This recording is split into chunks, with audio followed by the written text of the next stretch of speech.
which Trevor is, as I say, an extraordinary authority.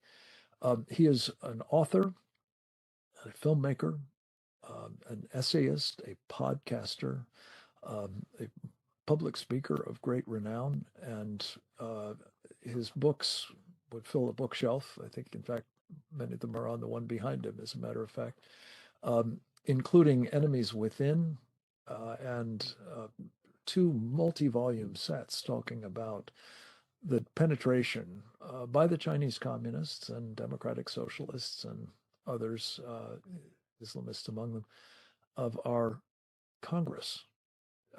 House Un-Americans is the series on what's going on in the House of Representatives. Security Risk Senators, the one on the Senate side. We've asked Trevor to address a topic that I know he understands better, again, than just about anybody. The Chinese Communist Party's toxic penetration of America, and why it is that what we've just been treated to in terms of this nightmare of the Chinese marijuana chemical warfare is sadly just the tip of the iceberg.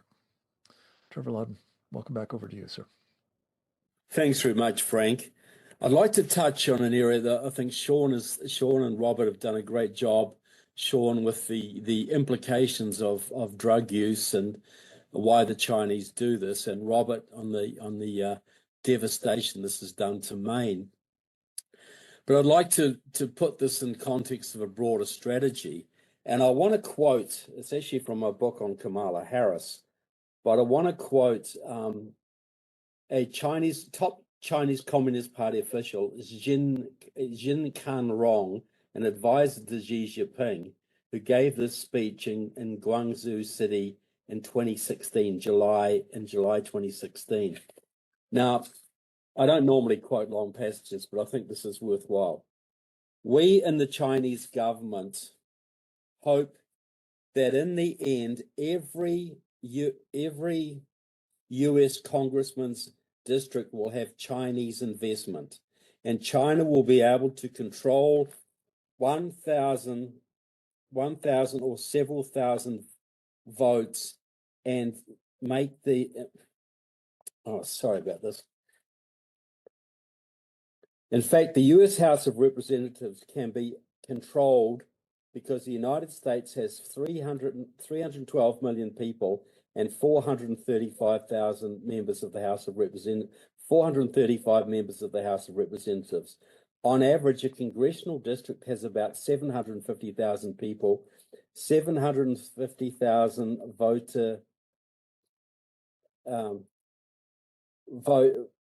the vote is only about 30%. That is about 200,000 votes can decide the fate of the Congress, of a congressional candidate. Generally speaking, the number of votes, well, look, it's hard to read. What he goes on is that if we have Chinese companies and investment in every congressional district, we create constituencies of several thousand people who are dependent on the industries that are then controlled by the Chinese, whether legal or illegal. So this will mean, like, if you put a car plant in or a battery plant in northern Michigan, that local congressman, who may be an anti-China conservative Republican, will never criticize China again, because so many thousands of his people depend on the Chinese company for their livelihoods. Now, this extends to illegal businesses as well. A lot of people in Maine will be, their communities are being destroyed, but there are still people whose jobs depend on this, electrical contractors, all sorts of people who are making money off this operation. And so they have an investment in this. And then you get local law enforcement. You know, if you're a sheriff in a little county in Maine, you're not used to dealing with international organized crime, especially not state-sponsored organized crime. You don't know what to do with this. You're going to just leave this alone, which creates a climate of fear. It spreads corruption in your community. It attracts more of a criminal element. and a downward spiral. So what I'm saying here is the drug situation, as bad as it is and as addicting as it is, and I think a big part of it is also the degradation of any future soldiers. We don't want drug-addicted soldiers going to our army to fight China. But, you know, it suits the Chinese to have as many of our young people as habitual drug users as possible to reduce their potential military effectiveness, or even in factory workers and construction work and military contracting. You know, the more drugged up people you have, the less efficient the system gets, the more accidents happen, and the less efficient you are at fighting a war. So there's that side of it. But also, you know, Texas and Florida have both passed laws banning Chinese buying of agricultural land in the state. Well, that should be in every state, and it shouldn't just be agricultural land, because as I pointed out, as Jin Khan Rong said, the purpose of Chinese investment, any investment in the country, is to increase China's political influence. He actually went on to say that by having Chinese investment at every congressional district, we can make the US Congress a subsidiary of the Chinese government. So this is a guy who's an advisor to Xi Jinping. So we look at the drug problem, which is horrific. We look at, you know, Chinese buying land right next to military bases, which is an obvious security risk. But with the advent of drone warfare, you can be 50 miles away from a US military base, and you can still send drones out to, you know, to take out airplanes on the tarmac or attack naval ships or whatever. So the point I'm getting at here is any Chinese investment, whether it's in drugs, legally or illegally, in farmland, whether it's producing pork or marijuana or whatever it's doing, is utilized as a strategic weapon by the CCP.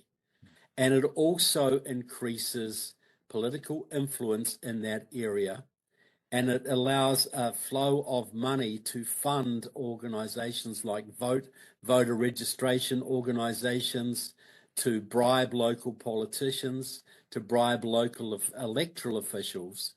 You know, bringing the Chinese into your state is like letting the mafia take over your state.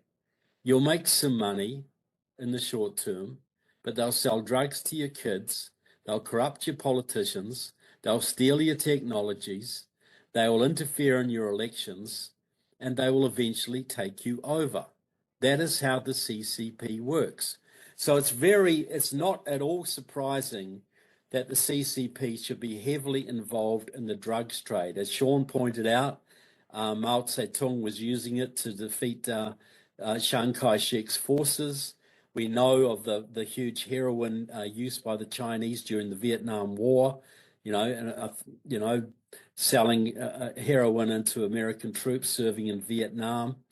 We know the Chinese influence all through Latin America, no doubt. Much of it, you know, we know that the fentanyl is shipped from China to Latin America to be shipped to the United States.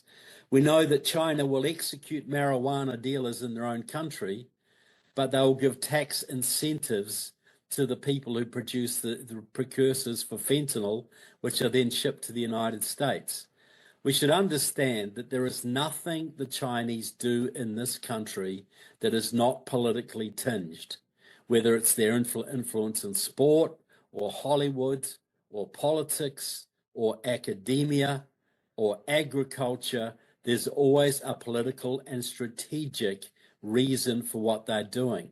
We understand that, you know, Chinese businesses are all, to some degree or another, tied into the CCP. They only operate at the CCP's permission. We know that Chinese organized crime is very much a part of the Chinese intelligence services. There are, you know, we know they used organized crime to take over Vancouver in Canada. That was a deliberate Chinese Communist Party policy, and they got into real estate and started shipping funds into this country. We know that the Russians employ a similar strategy. There's a complete alliance between the Russian intelligence services and what we call the Russian mob. So I really applaud Robert Charles for saying that if he is governor of Maine, that this will be stopped, these farms will be closed down. But I think we have to look at this in the wider picture as well. All investment by the Communist Party of China in this country should be closed down.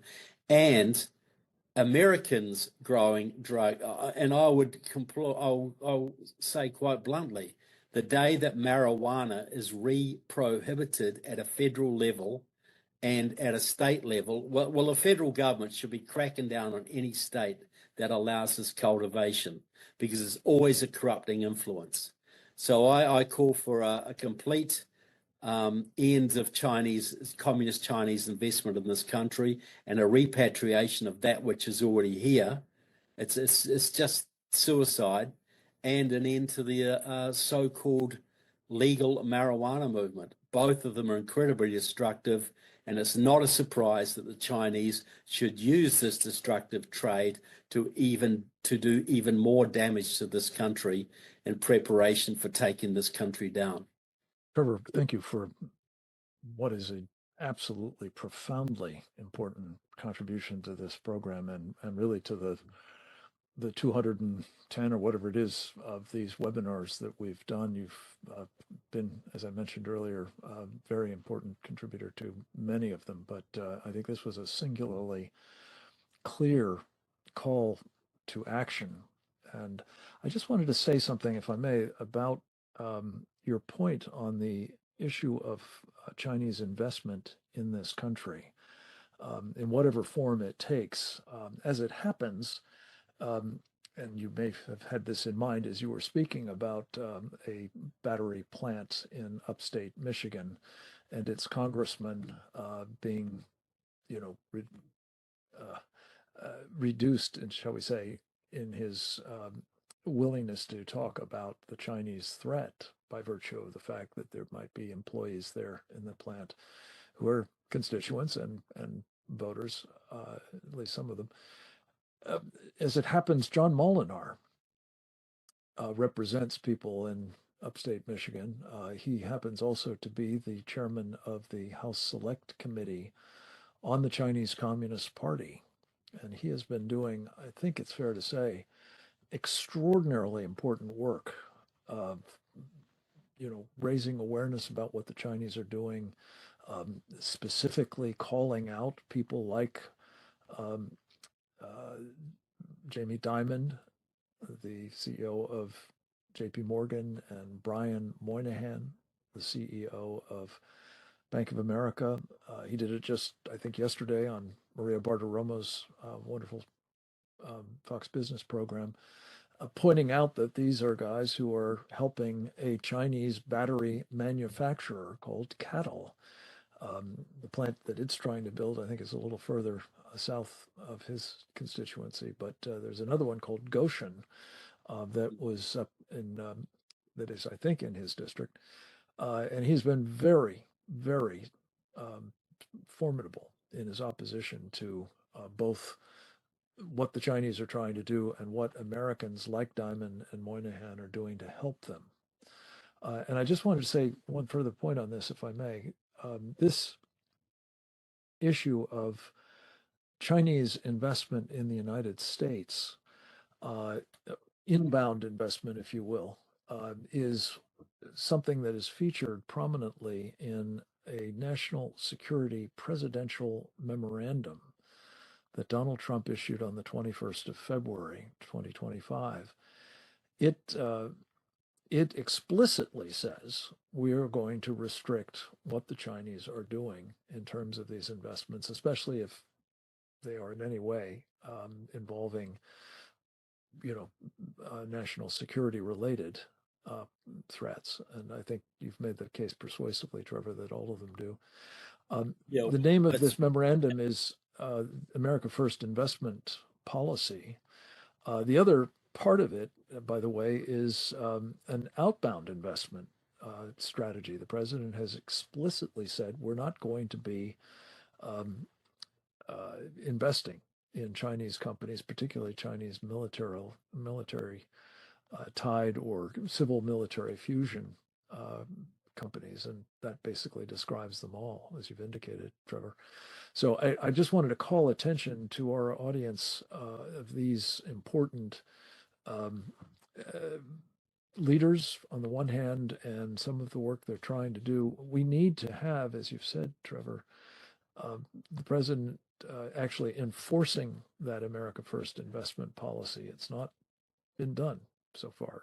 This battery manufacturer called CATL, C-A-T-L, was able to get, with Diamond and Moynihan's help, something on the order of $4.6 billion from American investors to help this Chinese military company, so designated by the United States Pentagon, by the way, to continue prospering and growing and becoming more dangerous, as it is helping the Chinese military to do as well. Trevor, I think you're trying to get a word in edgewise here. Over to you. Anything that helps the Communist Party of China, whether it's selling them Scotch whiskey or whatever, is still relief. It still means they can spend, any money they make here makes it easier for them, for their economy to grow, to stay stable, and to produce a military machine.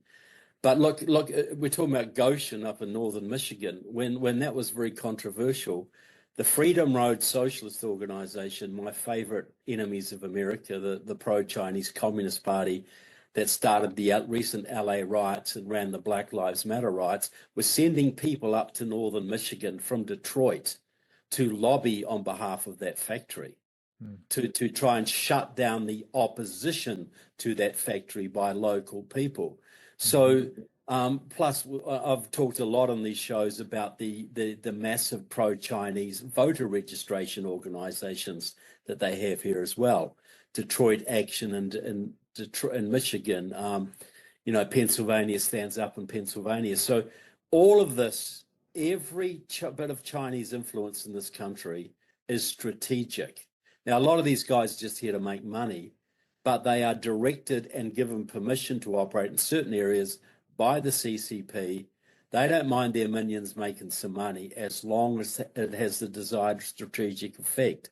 So it isn't just land next to military bases. It isn't just what we would normally think of strategic. Everything is weaponized. Every bit of Chinese investment in this country is weaponized against the people. Now we have to confront that reality. Absolutely. Sean, I want to pull you into this too. I would particularly appreciated your comments about the environmental as well as health consequences of what the Chinese are doing. And the point that you've made, as did Trevor just now, that this is strategic. This is not just collateral damage. This is calculated to harm these communities in one way or another. Especially, as I say, the water, the land itself, as well as, of course, the individuals who are consuming these products. Could you say a further word, if you feel comfortable assessing this, of just the problem with marijuana itself? Trevor's just made the point, and I couldn't agree with it more personally, that the federal ban on the consumption of marijuana, which is now honored in the breach in quite a number of states, is in place because this stuff is hazardous to your health, especially at the higher levels of THC, as I understand it. Is that correct, sir? These drugs is very because it's gradually become more and more seductive. So marijuana illicit cultivation house, they have when they're using so strong pesticide insecticide, actually it will actually transform some of the chemical structures and organic components inside the marijuana as well. And so the product they use will be even more seductive. It will be more addictive for people to using the marijuana. So to pay attention to the product they produce there. It's not those marijuana the people originally campaigned for medical use is actually different. And at the same time, these marijuana products, when they using Chinese way to produce it, it can make it more addictive as well. So definitely it's a strategic way. They grow their own version of marijuana and then enrich for their toxin capabilities, increase its addictive capacities as well. So the definitely pave a better way for fentanyl to come in to kill people. And so people become more and more get used to the so-called concept you getting some relaxed entertainment from marijuana, so-called entertainment consumption.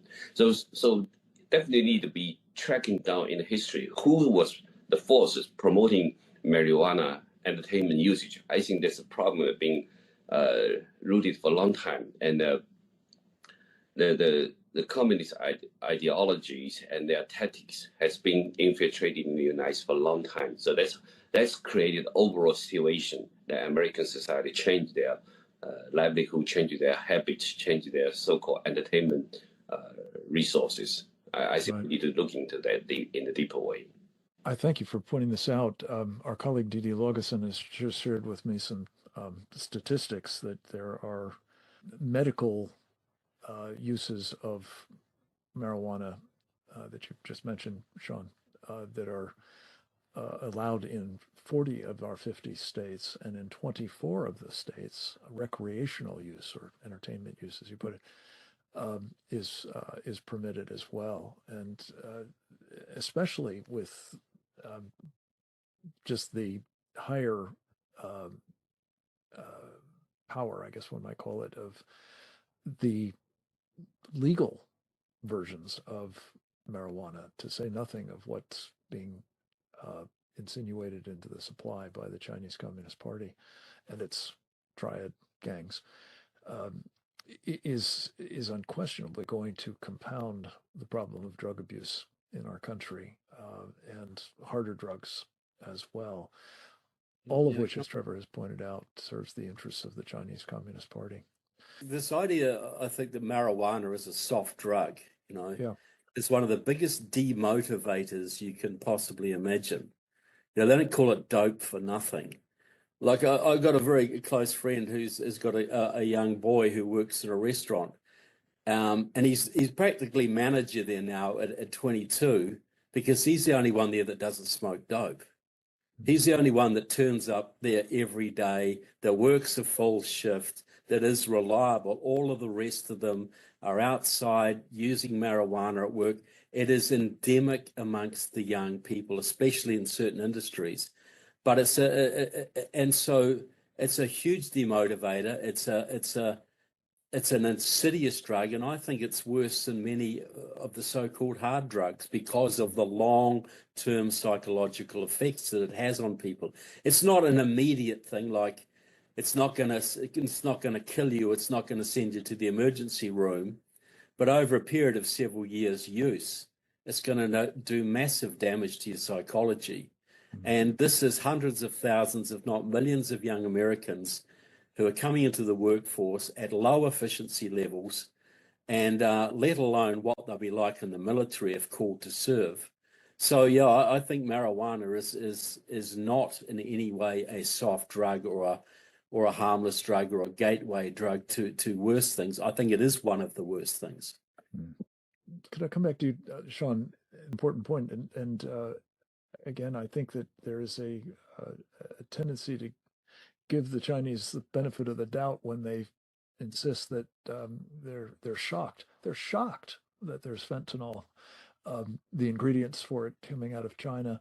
I mentioned John Molinar, who I really hold in the highest regard. I think all of our committee on the present danger China do.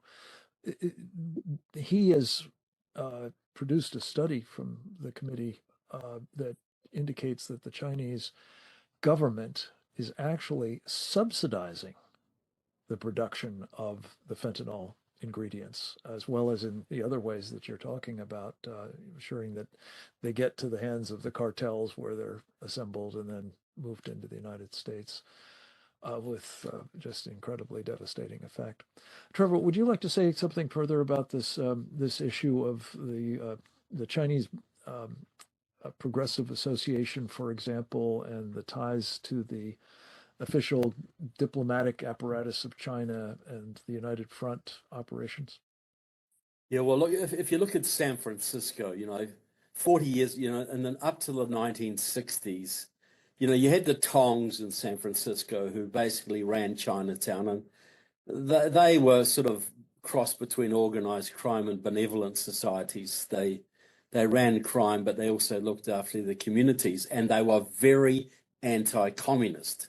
They hated the CCP, and they generally supported Taiwan and America. Well, the Chinese Progressive Association was set up in 1972 by young Maoist students who had direct relationship to the Chinese consulate, regularly sent delegations to communist China, and openly promoted the CCP line. They built up power in San Francisco over many years by controlling the voting process to the point that virtually every supervisor in San Francisco, what other places would call a city councillor, they owe their jobs to Chinese Progressive Association influence. And over that time, the Tongs, which are still active in San Francisco, have switched their position from pro-Taiwan to pro-CCP because they could see the writing on the wall, they could see where they could make the most money, and they could see that by enabling China in San Francisco and Sacramento and Los Angeles and Washington, D.C., that would best serve their interest. So, yeah, even many of the traditional old-fashioned Chinese Tongs that operate in most big Chinese communities in the United States and through the Chinese diaspora, many of them have been flipped to the pro-CCP attitude. You see this even in Taiwan, you know, the Kuomintang, which has a lot of connections to the Tongs in Taiwan, was militantly anti-CCP. Well, now the Kuomintang is the pro-CCP party in Taiwan. Mm-hmm. You know, so there's been this gradual mixture of using the Chinese organized crime, the Chinese Tongs, all this kind of thing, plus political organizations to reorient the Chinese diaspora or large sections of the Chinese diaspora to a pro-CCP position. That has been completed in San Francisco and in Hawaii, I believe, still an ongoing process in New York, but this is what we see all around the world. This co-option of the shadow governments in the Chinese communities, plus the direct Chinese involvement with the politics of those communities, is flipping those communities from an anti-CCP standpoint to a pro-CCP standpoint. Points that you have documented to a fairly well in your various books, including notably the ones that I mentioned about the Congress of the United States, House and Senate. Trevor, I can't resist the strong impulse I feel every time I have you on these programs to ask you to talk about what we need to do about these problems. And obviously, Bobby Charles has talked about, if he were to become governor, taking the lead in trying to use the power of the state to shut them down. But you've also come up with an ingenious idea that I wanted to encourage you to remind us of in terms of some of the techniques that we've used against organized crime in this country. Yeah, well, this has been used against organized crime. The British used this to take down the Thuggy gangs in India. Dewey used it to take down Murder Inc. So what we need to do in this country is either set up a new section of the FBI or a new organization 100% dedicated to ending foreign influence, illicit foreign influence in the country. And this has to be a very vetted unit. You might interview 20,000 people to get 1,000, but super vetted unit that goes after foreign influence. Then I believe the president has to declare an amnesty, because I would say there's probably 1 million people in America right now who are working for a foreign government, either willingly or unwillingly. And they are in all sorts of prominent positions and sabotaging our efforts at every turn to end this problem. So if the president declares an amnesty, you could say something like, okay, we've got a new agency to deal with foreign infiltration. If you are a foreign spy agent, you're an American traitor, you're working with China or the Russian mob, or you're working with, you know, the Cubans or the North Koreans or whatever, or the Muslim Brotherhood, you've got an amnesty. We're going to give you an amnesty. If you're a foreigner, you've got 3 months to leave the country and never return. We will not pursue you. If you live here, or you're a permanent resident or a citizen and you want to stay here, you got 3 months to come into this new agency and spill your guts. Register your name. Tell us everything you know, who you co-opted, who co-opted you, what you stole, what you influenced, who your contacts were. Tell us every single thing you know. And if you do that and are willing to testify, you will get full immunity from prosecution and witness protection if necessary. You would see hundreds of thousands of foreigners leave the country within 3 months. You would see a massive meltdown of every foreign intelligence service in the country, because the Iranian businessman who was bribing the US senator wouldn't know if the senator had taken the deal and was wearing a wire, and the senator wouldn't know if the Iranian businessman had taken the deal and was wearing a wire. The whole trust factor and all of these networks would melt down. Thousands of people would come forward to take advantage of the opportunity, and they would give us so much information that those few who did not take the opportunity could be easily prosecuted to the fullest extent of the law and punished accordingly. This is how you take down organized crime. You find the rats, you get low-level rats, and you get them to testify against the others, and you collapse the whole organization. And then the American people would finally understand how deep this problem was and support the security measures going forward to make sure it doesn't repeat. A brilliant point on which to conclude this program. I thank each of our distinguished panelists. Steve Robinson, in his fashion, contributing. We're